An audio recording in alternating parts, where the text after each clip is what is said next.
네, 안녕하세요. 반갑습니다. 저는 진주교육대학교의 권서경이라고 합니다. 오늘 초등영어교육학회에서 발표하게 될 저희 연구의 주제는 영어 학습 부진화에 대한 얘기입니다. 정확한 제목은 영어 학습 부진화 발생 과정과 원인, 사례 중심 종단 연구라는 제목으로 발표를 하게 되었습니다. 우선 이 연구는 한국교육과정평가원에서 수행했던 연구의 일부를 수정하고 재구성한 것이고요. 함께 발표에 도움을 주신 공동연구자로는 한국교육과정평가원의 김태은 박사님이 계십니다. 네, 그래서 연구 내용을 좀 구체적으로 말씀드리기에 앞서서 우리가 영어 학습 부진을 어떻게 정의해야 될지에 대해서 조금 생각을 해볼 필요가 있습니다.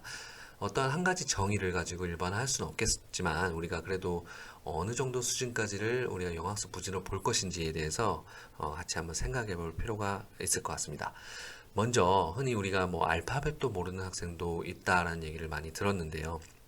그러면 알파벳을 모르면 학습 부진인가?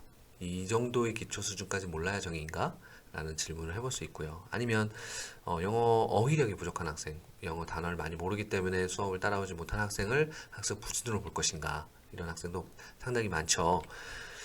그리고 또 이제 보통의 우리가 영어 능력이나 영어 수준을 판단할 때 학생들의 말하기 능력을 가지고 판단할 때가 많아요. 가장 표면적으로 가장 잘 드러나기 때문에 그런 것 같은데요. 그래서 영어 학습 부진을 얘기할 때 영어로 말 한마디 못하는 학생을 보고 쟤 영어를 좀 못하네, 영어 부진인가? 라고 판단할 수도 있습니다. 그리고 이제 소질에 대해서 좀 얘기를 해볼 수 있는데요. 이제 뭐 모든 학생들의 이제 편차가 있는 것처럼 영어의 소질이 있고 없고에 따라서 영어 능력이 좀 갈리기도 하는데, 그럼 소질이 없는 학생들은 대부분 부진이라고 볼 수 있는 것인가? 이런 질문도 해볼 수가 있고요. 자, 그리고 이제 수업 태도 측면에서 영어 수업 시간에 영어 수업을 따라오지 못하고, 그리고 뭐 흥미 위주의 게임은 그래도 참여하는 그 정도의 학생도 많을 거라고 생각합니다. 근데 그런 학생들을 우리가 부진으로 볼 것인가? 자, 여기에 대해서 각각의 답을 제시하기보다는 어떻게 보면 이 하나하나가 다 조금씩 복합적으로 포함된 것이 우리가 영어 학습 부진으로 나타나는 것이 아닐까 하는 생각을 좀 해볼 필요가 있습니다. 네, 시작하기에 앞서서 간단하게 퀴즈 한번 해보도록 하겠습니다. 다음은 초등학교 5학년 영어 수업 중 교사와 학생 간의 상호작용이 담긴 교실 담화입니다. 대화 내용을 읽고 다음 중 어떤 학생이 영어 학습 부진 학생인지 고르시면 되는데요. 객관식입니다. 자, 5명의 학생이 있고요. 지금 내용을 한번 쭉 읽어보십니다. 제가 그 똑같은 퀴즈를 우리 학부 학생들이랑도 해봤고, 또 이제 교육청 연수 때 교사분들과도 해봤는데요. 우선 교사분들은 대부분 답을 다 맞췄고요. 그리고 학생들은 거의 많이 틀렸습니다. 자, 그 이유는 아마 경험의 차이일 거라고 저는 보는데요. 한번 읽어보셨나요? 답은 5번입니다. 5번. 자, 지금 사실은 대화에 나오지 않은 학생인데, 자, 왜 5번이 답이냐면, 뭐 사실은 약간은 넌센스입니다. 여기 있는 내용만은 가지고 누가 확실히 부진이다라 말하는 거는 어렵지만 한번 생각해 보기는 차원에서 이렇게 한번 만들어 본 건데요. 영훈이가 약간 이제 조금 이제 매력적인 오답인데, 영훈이 같은 경우 잘 못 읽는 모습이 자꾸 나오죠. 그리고 선생님이 자꾸 영훈이를 막 푸시하는 모습도 나오는데, 그래도 영훈이는 타이어즈를 가지고 타이어까지는 읽잖아요. 이 정도는 그래도 아주 심각한 부진이라고 볼 수 없다는 거죠. 그리고 뭐 당연히 수진이 같은 경우는 아주 자신 있게 열심히 뭐 참여하는 모습이기 때문에 부진이 아닐 거고요. 미라 같은 경우는 아마 제일 잘하는 학생일 거예요. 지금 하고 있는 활동이 CC에서 다음 페이지에 있는 쓰기 활동 문제 하고 있는 거고요. 도훈이 같은 경우도 이제 영어 시간을 좋아하는 학생 같아요. 그래서 게임 하는 것도 좋아하는 것 같고 뭔가 참여율이 높은 학생이기 때문에 부진이 아닌 거고요. 뭐 은혁이 같은 경우는 여기 나오지 않은 이유는 보통 이런 학생은 이런 활동을 할 때 전혀 참여하지 못하고, 그리고 애초에 관심이 없고 창밖을 보고 있을 가능성이 높습니다. 그렇기 때문에 답은 5번인 겁니다. 자, 이런 측면에서 한번 생각만 해보자는 취지로 이런 문제를 한번 만들어 본 겁니다. 네, 문헌 잠깐 보겠습니다. 먼저 언어학습에 필요한 이제 요인으로 인지적 요인과 정의적 요인 이렇게 크게 구분해서 보는데요. 인지적 요인으로는 뭐 기억력이라든지 추론 능력 또는 이제 뭐 9가지 인지 능력 이렇게 세분화한 이론도 있고요. 정의적인 측면에서는 뭐 도전하는 자세라든지 아니면 effective filter hypothesis라고 해서 학습자가 이제 영어를 배우는 데 있어서 심적 부담이나 방어적인 자세 등이 영향을 미친다. 그리고 학습자의 태도나 흥미, 선호, 가치, 자기 존중, 불안 이런 측면이 있다. 이론도 있고요. 그리고 이제 언어 능력을 평가받는 상황, 꼭 이제 시험이 아니더라도 어떤 내가 뭐 말하기를 시켰거나 뭐 어떤 앞에 나와서 발표를 시켰거나 이런 상황에서 내가 잘 못할 때 이런 부정적인 심리 상태가 나타나고요. 또 신경직적인 반응이 있다. 이론도 있습니다. 네, 그다음 선행 연구로 보면은 이제 영어 학습 부진이 가장 두드러지게 나타나는 기능은 읽기와 쓰기 같은 문자 언어에서 나타난다고 나타났고요. 그다음 문자 언어 학습이 시작되는 3학년에 그리고 읽기 쓰기에 부담이 늘어나는 초등학교 5학년 시점에 주로 부진이 발생된다라는 연구 결과도 있습니다. 그리고 최근 연구에서 초등학생들이 가장 자신 없다고 생각한 영어 기능으로 읽기, 쓰기가 꼽혔는데, 이제 말하기와 쓰기 같은 경우는 이제 자신 있는 과목으로 이제 약 과반이 훨씬 넘는 한 68% 정도가 나온 반면에 자신 없다고 주장한 이제 영어 기능은 읽기, 쓰기가 과반이 넘는 포션으로 나타났다는 말씀을 드리고요. 그 다음에 좀 문제가 되는 부분이 이제 학생 간의 수준차, 뭐 예를 들면 이제 3학년 입문기 시점부터 나타나는 이제 학생 간 수준차가 문제다라는 주장도 있고요. 그리고 교과서, 우리 영어 5종 교과서 간의 문자 언어 지도 분량 간의 차이가 있다. 라는 연구 결과도 있습니다. 종합해 보면은 문자 언어에서 부진이 조금 두드러지게 나타나는 거고, 특히 이제 문자 언어의 학습량이 늘어나는 시점, 초등학교 5학년 그리고 6학년 이때 조금 더 영어 학습 부진이 더 두드러지게 나타나지 않는가 하는 기존의 연구 결과들이 있습니다. 자, 그래서 초기 문식력 발달 과정에서 부진이 나타난다는 건데 이제 파닉스 습득과 직접적인 관계가 있다고 보는 것입니다. 그래서 기존의 연구에서도 영어 학습 부진아들은 음소 인식이나 식별 능력이 결핍되어 있습니다. 이는 곧 이제 파닉스 음성과 철자 간의 관계 이해하는데 부진이 발생된다는 것이고요. 그리고 이를 해소하기 위해서는 소리와 철자 간의 관계 이해를 위한 명시적 지도를 충분히 받아야 된다는 주장도 있었습니다. 그래서 기존의 뭐 다수의 연구에서 이제 파닉스 지도법, 다양한 지도법을 활용해서 초기 학습자의 음소 인식 능력과 문자 음소 대응 능력을 향상시켰던 기존의 아주 긍정적인 연구 결과도 나온 바가 있습니다.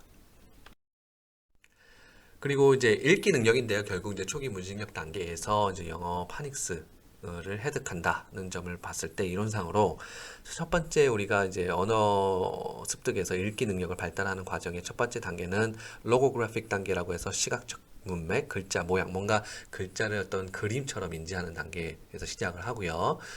그 다음에 기호나 알파벳, 그 원리를 습득하는 이제 트랜지셔널 단계가 있고요.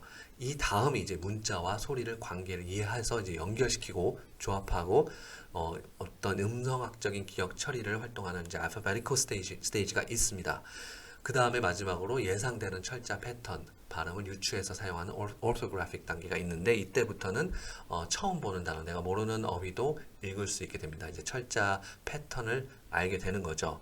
자, 근데 이제 부진이 나타나는 그 단계는 처음 이제 로고그래픽이나 트랜지셔널 이 단계에 머물러 있는 경우를 말하는 거고요. 여기서 이제 알파벳 단계로 넘어가지 못하는 그 경계에 이 파닉스 획득을 하고 못하는 그 경계를 우리는 읽기 능력 발달 단계에서 우리가 부진이 발생되는 시점이라고 보고 있습니다. 그래서 지금까지 본 선행 연구들은 대부분 이제 한 시점에 단편적인 모습을 바탕으로 실시된 연구가 많았고요. 본 연구에서는 이 학습 부진 학생들의 부진의 양상을 좀 진행되는 과정 그리고 그 맥락을 좀 더 면밀하게 살펴보기 위해서 종단 연구로 설계하였습니다. 연구 방법 말씀드리겠습니다. 우선 이제 이 전체 프로젝트에는 좀 여러 명의 학생들이 있었는데 영어 학습 부진에 좀 해당되는 학생은 총 6명으로 선정하였습니다. 지금 보시는 것처럼 총 6명의 학생이 각각 좀 다른 학년에 있고요. 이제 참여 기간을 보시면 김혜성 같은 경우는 3학년부터 6학년까지 그리고 박재현, 하영민, 고정현 학생 같은 경우는 초등학교 5학년부터 중학교 2학년까지 봤고요. 그리고 곽지원, 장지민 학생 2명은 중학교 1학년 때부터 보았습니다. 그래서 총 약 한 3년 반 해서 4년 사이 동안 이렇게 종단 연구가 진행되었고요. 각각의 학생들이 이제 주요 이슈가 조금씩은 다른데 각각의 이제 내용들은 구체적인 사례를 바탕으로 조금 더 설명을 드리도록 하겠습니다. 네, 그래서 모든 자료 조사는 현장에 직접 가서 실시했고요. 지금 보시는 이 사진이 실제 우리 자료 조사 기간에 저희가 찍은 사진입니다. 그 수업에 들어가서 실제 학생들이 있는 그 수업에 들어가서 수업 관찰을 통해서 학생들의 지금 학습 과정도 지켜보았고요. 그 기록된 내용을 바탕으로 그리고 우리가 준비했던 질문들을 가지고 대상 학생들과 심층 면담을 이어서 진행했습니다. 그리고 담임 교사와도 방과 후에 면담을 했고요. 그리고 1년에 한두 번 정도는 이 대상 학생의 학부모도 면담에 참여하기도 했습니다. 그래서 총 4년간 10회의 조사를 했고요. 현장에 가서 학교에서 아이들과 같이 수업을 듣고 면담을 하는 이런 절차를 모두 6명과 같이 진행을 했습니다.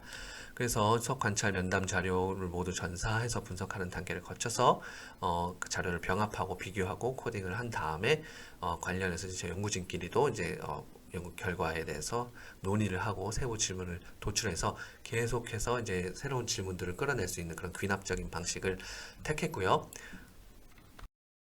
네, 자료 분석 방법은요, 저희가 어떠한 미리 가설을 설정하고 어떤 목적을 바탕으로 분석을 실시한 것이 아니라 현장에 계속 나가면 나갈수록 계속 귀납적으로 새로운 현상을 발견해 나가는 그런 귀납적인 방식을 택했기 때문에 크레스웰의 나선형 모델을 택했습니다. 그래서 상당히 많은 양의 질적 자료가 우리가 계속 최초로 수집되면은 이를 관리한 다음에 단위로 구분하고요, 이를 기록하고 의미 단위로 구분했습니다. 그래서 핵심 문구 키워드를 도출하고 키워드에도 층위를 두었습니다. 그래서 이렇게 층위를 분류한 다음에 연구진끼리 함께 해석을 하고 그리고 그 자료를 각자 가진 자료를 합병한 다음에 대조하는 방식을 통해서 최종적으로 연구 결과를 제시하는 그런 순서로 진행했습니다. 저희가 핵심 문구 키워드 도출했던 샘플 엑셀 파일을 좀 보여드리자면요. 이런 식으로 좌측에 우리가 처음에 정리했던 요약된 질적 자료를 두고 그 우측으로 계속 구분해 나가면서 상위 키워드로 발전해 나가는 형태를 택했습니다. 그리고 이제 코더 간의 이제 신뢰도도 일치도도 확인해 보았는데요. 코엔스 카파 기준으로 본 연구에서 참여한 6명에 대한 코딩 지수, 그 코엔스 카파 지수는 0.88로서 상당히 우수한 수준으로 나타났습니다. 네, 연구 결과 말씀드리겠습니다. 우선 이 프로젝트 자체가 굉장히 좀 방대한 양의 연구 내용을 담고 있고, 지금 이 영어 학습 부진에 관련된 6명의 학생들만 해도 각각의 학생들의 사례가 굉장히 긴 내용이기 때문에 오늘 저한테 허락된 시간 안에 이 6명을 모두 소개하는 건 좀 어려울 것 같아서 요인별로 좀 나눠서 총 3명의 사례를 소개할까 합니다. 그래서 사례를 먼저 공유하고요. 그 다음에 저희 연구진들이 해석했던 내용을 붙여서 같이 설명드리도록 하겠습니다. 네, 첫 번째 케이스 보도록 하겠습니다. 김혜성 학생이고요. 저희 연구에는 초등학교 3학년 때부터 6학년까지 참여했습니다. 영어 기초검사 결과는 총 15점 만점에 8점이 나왔고요. 이 중에서 이제 기초 어휘력과 단어 쓰기의 어려움을 보이는 것을 알 수 있었습니다. 정의적인 측면에서 영어를 상당히 싫어하는 학생이었고요. 자신감이 많이 낮았습니다. 가정에서 그래도 이제 영어 학습지를 좀 시켜서 어느 정도 부진을 좀 극복했는데 그래도 자기 학년 수준에 맞는 진도를 따라오는 데는 어려움을 겪는 학생이었습니다. 네, 그래서 처음 우리가 김혜성 학생 수업 관찰 기록으로 주목했던 점은 4학년 때 이 영어 시간에 소리내서 따라 읽기 활동에서 전혀 따라하지 못하고 화면만 응시하거나 혹은 입을 오물거리는 정도 수준만 보였던 장면을 확인했습니다. 그래서 한번 직접 만나서 면담을 해보았을 때 4학년 때 영어는 왜 하기 싫은지 그리고 영어 중 뭐가 어려운지 이런 질문들을 계속 던졌는데요. 우선 여기서 말하는 혜성이가 영어가 너무 이해가 안 돼요 라는 표현은 우리가 해석컨대 영어 읽기 어떻게 읽어야 되는지 이해가 안 된다라는 뜻으로 이해됐습니다. 지금 뒤에 나온 것처럼 여기 모음의 소리가 이렇게 차이가 있는데 그걸 어떻게 다르게 말을 해야 되는지 이해를 못하는 거죠. 물론 이건 단편적인 거고 이거 말고도 대부분의 단어들을 읽는데 어려움을 보이는 것을 알 수 있었습니다. 그 다음 이제 5학년 시점에 또 수업에 들어가서 봤을 때도 여전히 큰 발전 없이 변함 없이 똑같은 행동을 하는 것을 보여서 좀 안타까웠습니다. 자, 그래서 6학년 때 실시한 이제 기초 영어 검사 결과를 바탕으로 이제 혜성이랑 면담을 했던 내용입니다. 지금 이제 보시면 이제 자동차 그림도 있고 이제 A, C, R 이걸 이제 조합해서 쓰라고 했을 때 이제 RAC로 썼고요.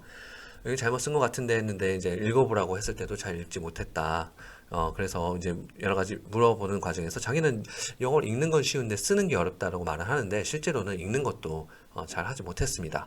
그래서 조금 더 물어봤을 때 읽는 것도 좀 어렵다라고 자신 없이 얘기를 했고요. 아주 기초적인 단어도 모르는 것을 파악할 수 있었습니다. 자, 이처럼 혜성이 같은 경우 6학년이 될 때까지도 파닉스를 획득하지 못하는 것을 보였고요. 당연히 쓰기 혹은 철자 조합하는 것에서도 부진을 보였습니다. 그래서 문자 언어 측면에서 학습 부진이 좀 두드러지게 나타났고 이를 극복하는 데 상당히 어려움을 겪었습니다. 자, 그래서 지금 보여드리는 이 결과는 약간 참고로만 좀 보여드리고 싶어서 가져왔습니다. 이거는 이제 저희 같은 프로젝트 안에서 4년차 마지막 해에 실시했던 설문조사 결과인데요. 초등교사, 중학교 교사를 대상으로 전국 단위로 설문조사를 실시한 결과입니다. 그래서 파닉스 미해득 비율을 한번 조사해 봤는데요. 학급당 학생 수를 먼저 조사하고 그리고 우리 반에 있는 학생 중 파닉스를 획득하지 못하는 학생들이 몇 명인지를 전국 단위로 평균을 내보았습니다. 그래서 비율로 지금 나타나 있는데요. 자세한 좀 설명은 다음 슬라이드에서 좀 더 설명드리겠습니다.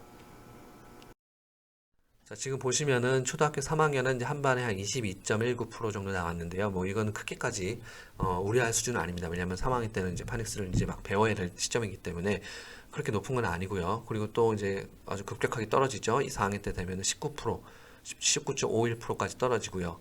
그리고 5학년 때 되면 16.67까지 떨어지는데 여기까지는 이제 좀 괜찮은데 문제는 5학년 이후부터는 이 미해득 비율이 그렇게까지 많이 떨어지지 않습니다. 상당히 완만하게 특히 이제 6학년부터 중학교 3학년까지는 굉장히 완만한 것을 볼 수 있죠. 즉 어느 정도 이제 6학년 정도부터는 파닉스를 획득하지 못한 학생들이 더 이상 줄어들지 않는다는 겁니다.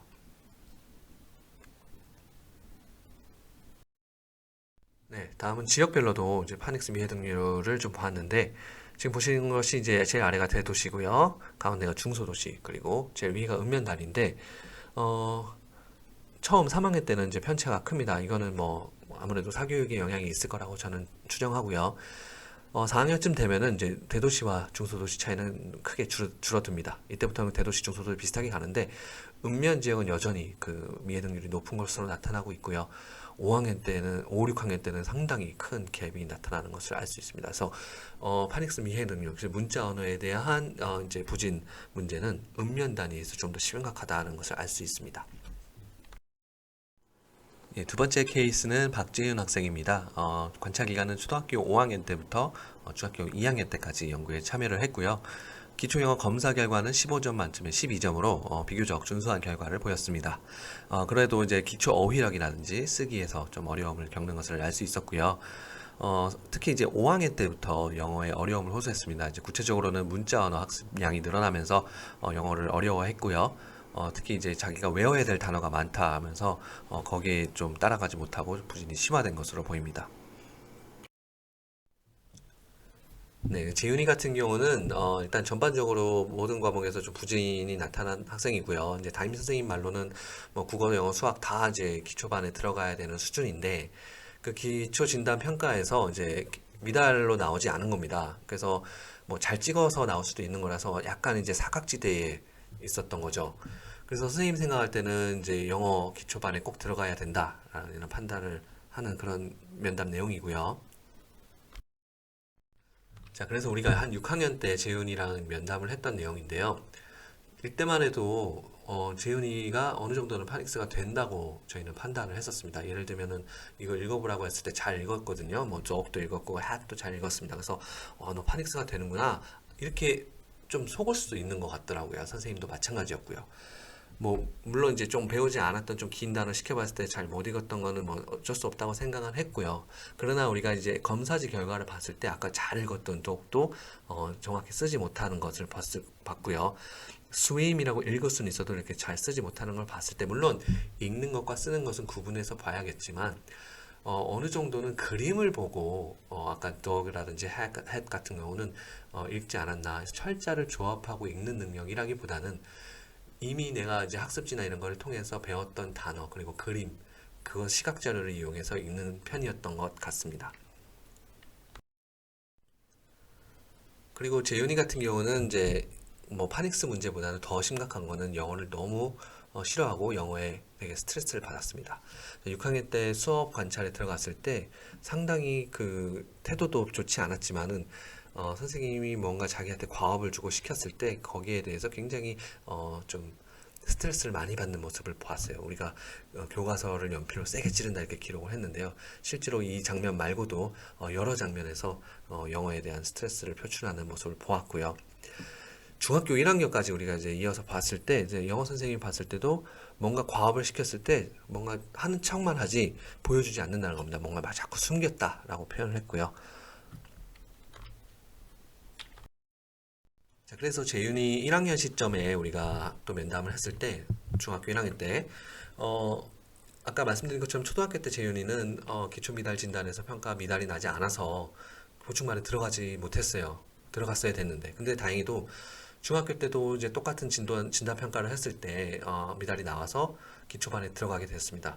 좀 실망은 했다고 하지만 그래도 자기도 이제 좀 필요성을 느꼈던 것 같아요. 그래서 기초반 들어가는 거에 대해서 어떻게 생각하고 있냐고 물어봤을 때 그냥 괜찮다라고 답을 했고요. 자, 그 중학교 1학년 마침 또 담임 선생님이 영어 교사여서 우리가 여러 가지를 많이 물어봤는데 선생님이 이제 그 부진한 그 기초반 수업에서 그 재윤이의 모습을 이렇게 설명하더라고요. 거기서 모범생이라는 거예요.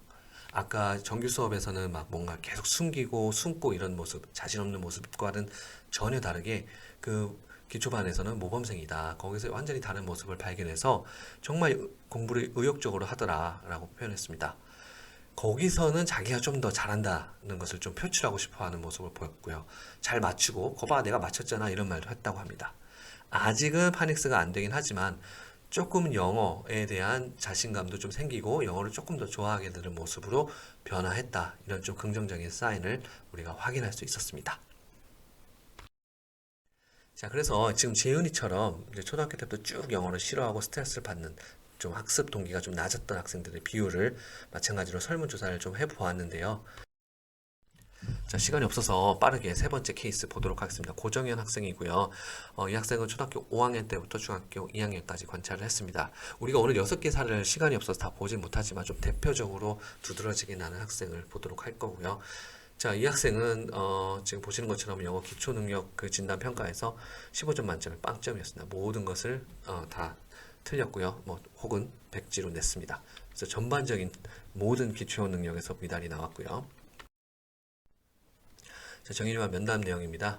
진짜 영어 시간에 하나도 모른다. 난 제일 못한다. A, B, C, D 아냐? 물어봤을 때 그것만 알고 다른 건 다 모른다. 영어 3학년 때부터 배우지 않았어? 라고 물었을 때 그때 집중하지 않고 계속 놀기만 했어요. 라고 말을 했습니다. 자, 검사지 결과를 볼게요. 그 시험을 보면 다 틀렸죠? 이것도 뭐 읽어보라고 했던 것도 다 읽지 못했던 걸 알 수 있고요. 아예 백지였습니다. 답을 하나도 하지 못했고요. 뭐 이 정도 아까 ABCD 정도 안다고 했죠? 예, 딱 검사지 결과에도 그렇게 나왔습니다. 쓰기도 전혀 하지 못하고 백지로 낸 것을 알 수 있습니다. 자, 면담을 해봤어요. 초등학교 6학년 때 물어봤을 때 영어 옛날부터 포기했다라고 말해서 왜 자꾸 포기했다고 얘기하냐? 너 아직 6학년밖에 안 됐는데 라고 했을 때 이때 정현이 말이 약간 저의 뒤통수를 친 것처럼 좀 놀라웠어요. 이미 늦었다고 생각해요. 이미 진도가 늦었는데 어떻게 해요? 그러니까 사실상 영어를 포기한 거죠. 내가 이 늦어버린 진도를 따라잡을 수 없다라고 정현이를 판단하고 있는 것을 알 수 있었습니다. 네, 그래서 정현이 중학교 진학 후에 면담을 한 내용인데요. 영어 선생님과의 면담입니다. 우선 이제 선생님 말로는 정현이가 이제 점점 안 한다. 그리고 학교에서 어떠한 과업을 주더라도 외워오지 않거나 뭐 백지를 내거나 이런 식으로 참여를 거부하는 행동을 보였습니다. 그래서 어디서부터 손을 대야 될지 모르겠다라는 표현도 하셨고요. 저 정현이에게 직접 선생님이 물어봤을 때도 정현이는 영어는 그냥 안 하려고요라고 미리 결단을 내려버린 것을 우리가 들었습니다. 그래서 선생님 또 선생님 관찰한 내용을 보면은 뭐 기본적으로 이제 알파벳 정도는 아는 것 같은데 단어를 쓰라고 했을 때 거의 그리는 수준이라고 했고요. 뭔가 읽어보라고 시켜도 잘 읽지 못하고 학교에서 수행평가로 말하기를 발표를 시켜도 단순히 외워와도 가능한 건데 그것도 안 하고 그냥 우리말로 대충 발표하고 그 순간만을 모면하는 모습을 보였습니다. 그래서 정현이랑 이제 중학교 2학년 마지막쯤에 우리가 면담을 했을 때 같이 한번 이제 우리가 복기를 해봤어요. 너 여태까지 영어 배운 것이 기억나는 게 있느냐? 왜 지금 영어 방과후 수업도 하고 있는데 좀 는 것 같으냐? 이런 건데 전혀 발전이 없었습니다. 왜 그럴까? 이제 물어봤을 때 스스로 한번 생각을 해보라고 했을 때 되게 그냥 뭐 자기도 모르는 거예요. 영혼 없이 그냥 노력을 안 해서. 예, 그리고 왜 너는 노력을 안 해? 라고 물어봤을 때 자기도 뭐 하기 싫은 거죠. 예, 그러게요. 재미없어요. 이런 표현만 계속을 했습니다. 그래서 사실상 아까 초등학교 때 이미 포기를 해버렸다. 이미 진도 늦었는데 어떡해요? 나는 못해요. 라는 것을 예전부터 초등학교 때부터 말을 했기 때문에 중학교 와서 이것을 바꾸기에는 좀 어려움이 있었습니다. 정의적인 측면에서 아까 재윤이처럼 뭔가 그래도 좀 해보려는 노력을 하지 않았던 거죠. 자, 좀 논의를 해보도록 하겠습니다. 이제 전반적으로 6명 모두 철자식별이나 파닉스 문제가 발생했고요. 이 중에 한 명만 스스로의 노력과 외부의 도움을 통해서 연구기간 중에 파닉스를 완전히 해득해냈습니다. 나머지 5명은 끝까지 파닉스를 해내지 못하는 것을 알 수 있었고요. 6명 중에 4명 정도가 영어를 굉장히 싫어했고 영어학습에 대한 낮은 자신감과 동기를 보였습니다. 2명은 그래도 영어를 아주 싫어한 건 아니었고요. 1명은 처음부터 영어를 참여한 처음부터도 영어를 좋아했고 잘하려고 노력을 해서 이 학생만이 영어 파닉스를 해득했고요. 재윤이 같은 경우도 이제 중학교 진학 후에 이제 기초 보충반을 했을 때 거기서 내가 좀 잘하는 학생이 돼버리니까 영어에 대한 좀 긍정적인 태도를 보이는 것을 알 수 있었습니다. 그 다음에 이제 영어 6명 중에 4명이 초등학교 시점에서 영어를 포기했습니다. 이 중 3명이 학교 안팎에서 이제 어떤 도움을 받았음에도 불구하고 전혀 영어 학습에 대한 의지가 생기지 않아서 좀 안타까운 상황이었고요. 이 중 2명은 중학교 진학 후에 이제 영어 학습에 대한 의지가 높았습니다. 마찬가지로 여기 영어에 대한 긍정적인 태도를 보인 학생들이죠. 이들은 또 학교 안팎에서의 지원이 있었고 이를 긍정적으로 받아들였다는 차이가 있습니다. 네, 다음은 영어학습 부진 양상 과정을 정리해서 설명드리도록 하겠습니다. 먼저 파닉스에 대한 어려움을 호소하기 시작하고요. 주로 3, 4학년 때 시작됩니다. 그 다음에 영어에 대한 두려움, 거부감이 생기는데요. 이제 영어를 읽지 못하니까 거기에 대해서 두려움이 생기고 자신감이 떨어지는 게 되는 겁니다. 그래서 좀 복합적인 문제라고 생각되고요. 그 다음에 이제 학습량이 증가하고 또 학습해야 될 내용의 수준이 올라가게 됩니다. 이제 초등학교 5, 6학년이나 이제 중학교 시점에서 이런 문제가 또 새롭게 등장하는 거죠. 자, 그렇게 돼서 영어의 포기에 이르는데 이제 영어를 포기하는 것이 이렇게 3단계에 걸쳐서 나타나는 것이 아니라 첫 번째 단계에서도 바로 포기하는 학생들도 있었고요. 중간 단계에서 이제 정의적인 이유 때문에 영어를 포기하는 학생들도 있었고요. 이런 식으로 이제 부진이 나타나는 요인들이 누적되면서 영어를 포기하는 경우가 많다는 것을 우리가 정리해 보았습니다. 그래서 크라시안의 입력 가설을 바탕으로 I+1이 우리 그 영어학습 부진에게 적용될 수 있는지를 한번 생각을 해 보았습니다. 그래서 이 이론에 따르면 뭐 어떠한 이해 가능한 입력이 있어야 그게 들어와야 정의적 영어 과정실을 통해서 언어 습득 장치로 들어가고 그 다음에 습득된 지식과 함께 이제 뭔가 내가 몰랐던 것보다 조금씩 더 알게 되는 이런 과정이 필요한 건데 곰곰이 생각해 보면은 이 우리가 봤던 6명의 학습 부진 학생들은 이해 가능한 입력, 이 I 자체가 없는 거예요. 이 I 자체가 없기 때문에 이해 가능한 입력이 없는 거죠. 당연히 그 의미가 없는 겁니다. 지금 보여드리는 고정형 학생처럼 A, B, C, D 이 알파벳만 알고 아무것도 모르기 때문에 어떤 단어를 주고 뭐 새로운 어휘를 주고 뭐 새로운 표현 의사소통 기능을 알려주어도 이해 가능하지 않은 입력이기 때문에 이 아이에게는 그것이 당연히 +1도 안 되지만 이 아이 자체도 입력으로 받아들여지지 못하는 거죠. 그래서 제목을 아이를 찾아서 우리 학습 부진 학생들을 생각할 때는 일반적인 학생과는 좀 다르게 아이부터 찾게 해주는 것이 필요하지 않을까. 그것이 무엇이냐? 저는 일단 파닉스부터 시작해야 된다는 것입니다. 네, 그래서 결론을 말씀드리자면요. 첫 번째, 영어 학습 부진은 주로 초기 문자 언어 학습 단계에서 나타나며 점차 누적된다. 3, 4학년 시점에서부터 부진은 발생한다는 거고요. 두 번째는 영어 학습 부진이 누적될수록 부진은 극복하기가 점점 더 어렵다. 그리고 포기하기에 이른다는 것이고요. 세 번째는 영어에 대한 긍정적인 태도와 도전하는 자세와 같이 정의적인 측면의 변화가 부진을 극복하는 데 긍정적인 영향을 준다는 것을 보았습니다. 앞서 우리가 봤던 재윤이 같은 경우도 초등학교 때까지만 해도 이러한 도전하는 자세가 없었어요. 자기가 계속 주눅 들어 있었고 어디서도 인정받지 못했기 때문에 효능감을 한 번도 경험해 보지 못했다가 중학교에서 기초 부진반에 참여하게 되면서 내가 이렇게 해보니까 좀 잘 되더라. 이 기초반에서만큼 내가 좀 잘한다. 이런 정의적인 측면의 변화가 재윤이로 하여금 부진을 극복하는 데 도움을 줬던 그런 사례를 바탕으로 봤을 때 영어에 대한 긍정적인 태도, 도전하는 자세가 필요하다는 것입니다. 몇 가지 제언을 드리면서 마치겠습니다. 일단 영어 교육 입문기 시점부터 문자 언어에 대한 교육을 강화할 필요가 있고요. 관련해서 초기 문신력 발달, 즉 파닉스 교육을 위한 지도와 지원이 필요하다. 그리고 초등 영어 교사에게 수업 진도 이수나 진단 평가에 대한 부담을 좀 완화시켜 줄 필요가 있습니다. 그리고 너무 진단 평가 결과에만 의존하기보다는 어느 정도는 교사가 직접 보고 판단하는 것도 필요하다는 것입니다. 네, 이상으로 제 발표는 여기서 마치도록 하겠고요. 혹시 질문이 있으신 분은 아래 이메일 주소로 보내시면 되겠습니다. 오늘 발표 들어주셔서 감사합니다.